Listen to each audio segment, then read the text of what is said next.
Bonsoir à tous, merci de nous retrouver sur Miracle TV+ pour l'actualité. Au sommaire, Côte d'Ivoire, résultat du BEPC session 2024, un taux de réussite de 40,18%.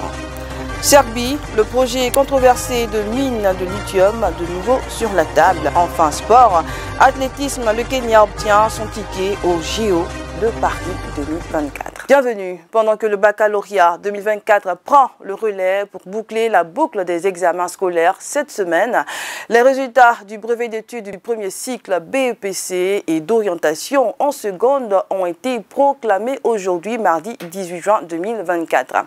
Selon la DECO, la direction des examens et concours, ce sont au total 245 459 candidats qui ont été déclarés admis, soit un taux national d'admission de 40,18% contre 31,47% en 2023.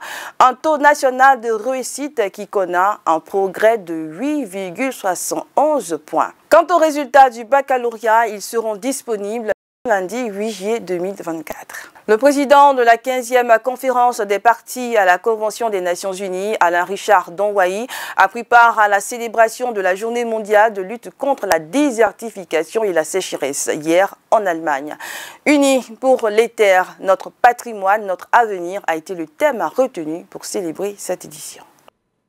Bonn, dans l'ouest de l'Allemagne, accueille plusieurs participants venus des 4 coins du monde dans le cadre de la Journée mondiale de lutte contre la désertification et la sécheresse, célébrée ce lundi 17 juin.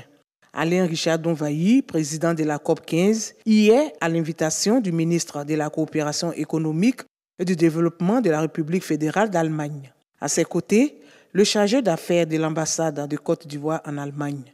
La rencontre se tient autour du thème « Unis pour les terres, notre héritage, notre avenir ». Le secrétaire exécutif de la COP 15 que je préside est à Bonn. Et donc c'est l'occasion pour moi non seulement de participer à cette réunion, mais aussi avoir des entretiens avec des institutions privées et publiques concernant la lutte contre la désertification et la dégradation des sols. La Côte d'Ivoire a la présidence de cette COP, donc nous devons être présents à ce genre d'événement. Cette année, la célébration de la journée est marquée par le 30e anniversaire de la Convention des Nations Unies sur la lutte contre la désertification, accord international sur la bonne gestion des terres. 30 ans de science, de connaissances, 30 ans d'adoption de politiques sur la lutte contre la désertification et on a appris énormément de choses. J'aimerais rendre hommage à ces pays qui dépensent beaucoup de ressources humaines, financières pour lutter contre la désertification, pour la conservation des terres. C'est vraiment un travail remarquable qui a été fait. Cela dit, ensemble, nous devons réfléchir non seulement aux 30 années qui viennent de s'écouler, mais aux 30 années à venir. 45 millions de personnes sont menacées d'insécurité alimentaire en Afrique du fait de la sécheresse. Et en Côte d'Ivoire, près de 60% des terres productives sont dégradées. La Côte d'Ivoire a lancé une politique forestière qui va rétablir un peu ses équilibres, c'est-à-dire regagner un couvert forestier pour permettre à notre pays de demeurer un pays forestier, mais aussi de récupérer les sols qui ont été dégradés par une agriculture qui est durable, une agriculture respectueuse des sols et surtout un changement d'attitude des populations par rapport à la préservation donc, de notre environnement. Et je pense que nous sommes sur le bon chemin car le président de la République chez nous a mis cette cause-là à un niveau présidentiel puisque le vice-président de la République est donc chargé de ces questions et cela prouve l'importance de ces sujets au niveau de la Côte d'Ivoire. Le président de la COP 15 multiplie les rencontres à Bonn. Alain Richard Donwayi a échangé avec plusieurs structures internationales engagées dans la lutte contre la désertification, la déforestation et la faim. Le gouvernement gabonais organise une foire aux poissons qui se tiendra les 21 et 22 juin à Libreville. L'initiative a pour objectif de rendre les produits de la mer plus accessibles aux populations à faible revenu, particulièrement affectées par l'augmentation des prix. Dans le cadre du renforcement de sa politique de lutte contre la vie chère, le gouvernement gabonais organise du 21 au 22 juin 2024 une foire aux poissons afin de commercialiser à bas prix 120 tonnes de poissons issus d'une campagne de pêche exploratoire menée récemment dans les eaux gabonaises. L'événement devrait également permettre aux autorités gabonaises d'évaluer le potentiel halieutique du pays. Le premier, c'est celui d'évaluer le potentiel halieutique du pays. Dans ce cadre-là, nous allons lancer une campagne de pêche exploratoire pour évaluer notre potentiel halieutique. Deuxièmement, nous allons donc lancer une opération dans les jours à venir, une foire halieutique à Libreville, où nous allons mettre du poisson à disposition des consommateurs gabonais et plus particulièrement ceux de Libreville. L'objectif principal de cette foire est de rendre le poisson frais accessible à tous les Gabonais à des prix exceptionnels, tout en soutenant les pêcheurs locaux et en promouvant une alimentation saine. Les partenaires promettent un approvisionnement régulier et ponctuel en produits maritimes de qualité. À l'issue de cette pêche exploratoire, je peux dire que oui, les eaux gabonaises sont abondantes en poissons. Notre engagement est de contribuer activement au bien-être de la population en assurant un approvisionnement régulier et ponctuel en produits de mer de qualité et à des prix défiant toute concurrence.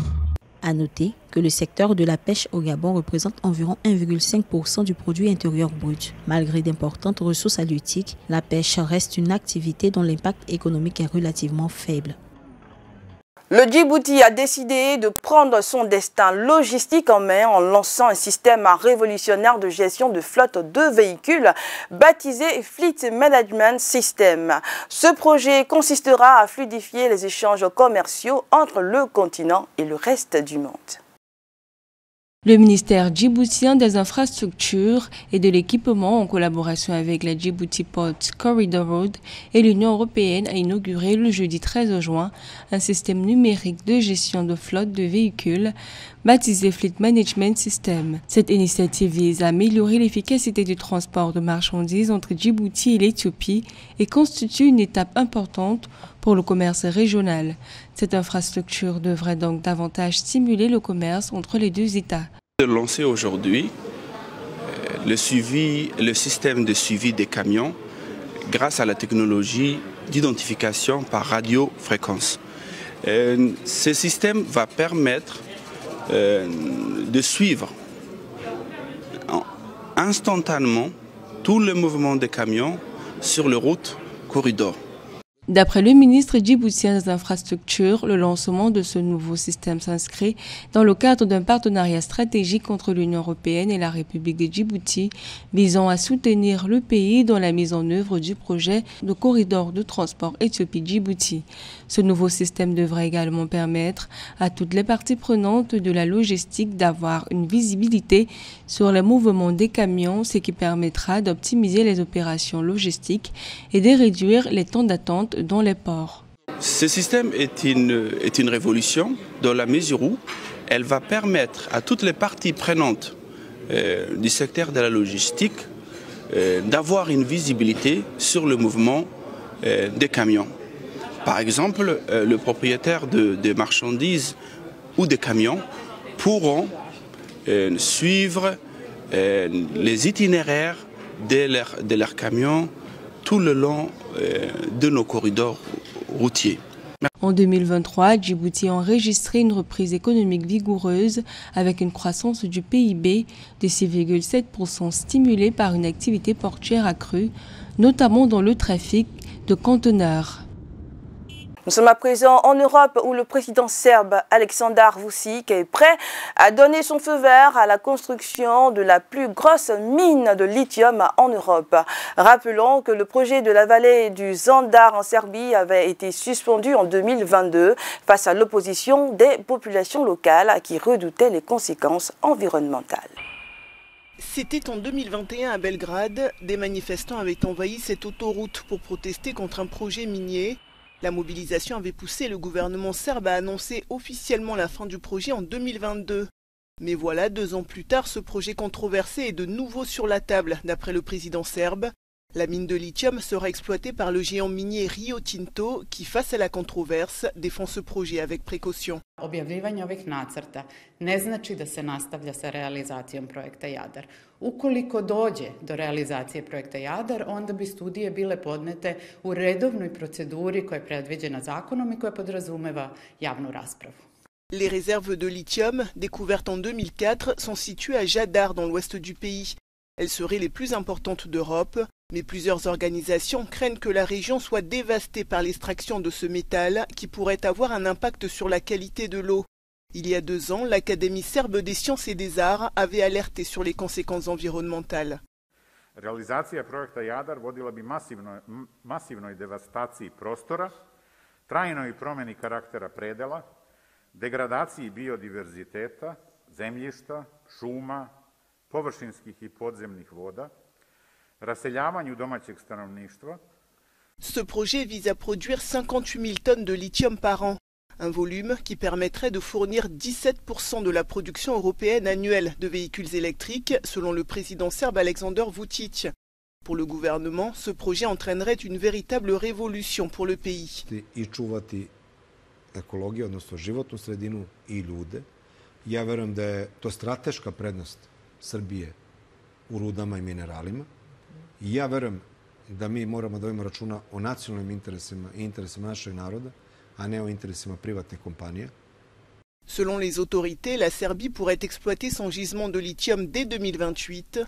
Les défenseurs de l'environnement promettent de se remobiliser contre ce projet. Le Fonds international de développement agricole, FIDA, a déclaré que les envois de fonds dans le monde sont 3 fois plus importants que l'aide publique au développement. C'est l'exemple du Kenya avec une hausse de près de 4%. Suivons cet élément pour plus de détails.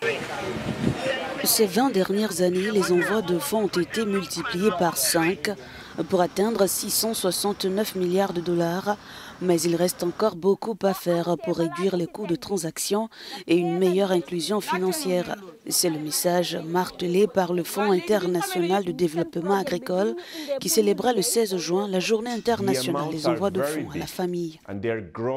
Les montants sont très importants et augmentent rapidement. Cette année, 5 fois plus d'argent sera envoyé qu'il y a 20 ans et d'ici 2030, le flux cumulé devrait dépasser le chiffre incroyable de 5 000 milliards de dollars américains.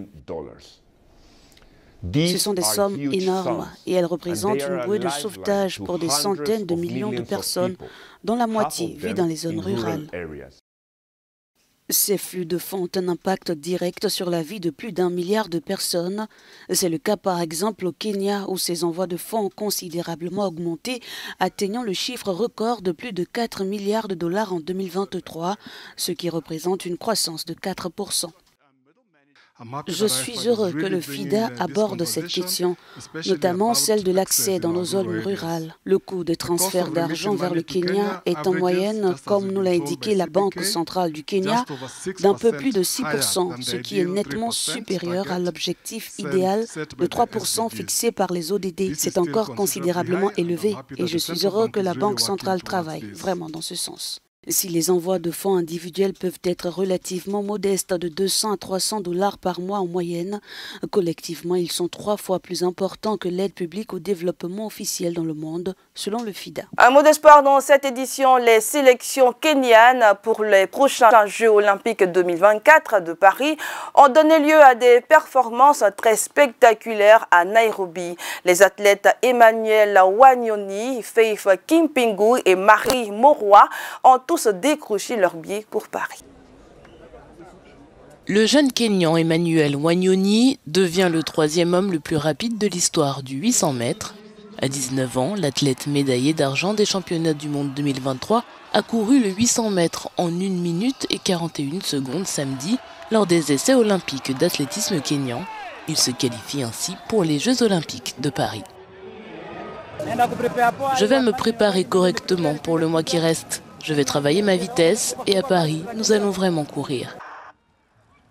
Du côté des femmes, Faith Kipyegon, double championne du monde et détentrice du record du monde du 1500 mètres féminin, s'est imposée en 3 minutes et 53 secondes. Elle a déclaré qu'elle espérait pouvoir maintenir sa forme actuelle en vue des Jeux olympiques. Je me suis même surprise, vous savez, je voulais courir le plus vite possible et voir ce qui était possible sur la ligne d'arrivée.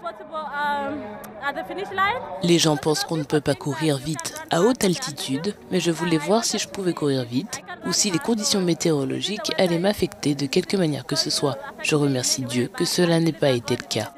La championne du monde du 800 mètres, Marie Moroa, s'est également qualifiée pour Paris en 2e position et sa sœur, Sarah Moroa, en 3e.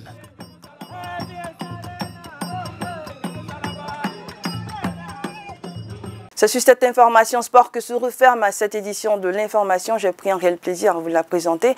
Je vous souhaite à vous, fidèles téléspectateurs de Miracle TV+, une bonne suite de programmes sur la TV qui transforme.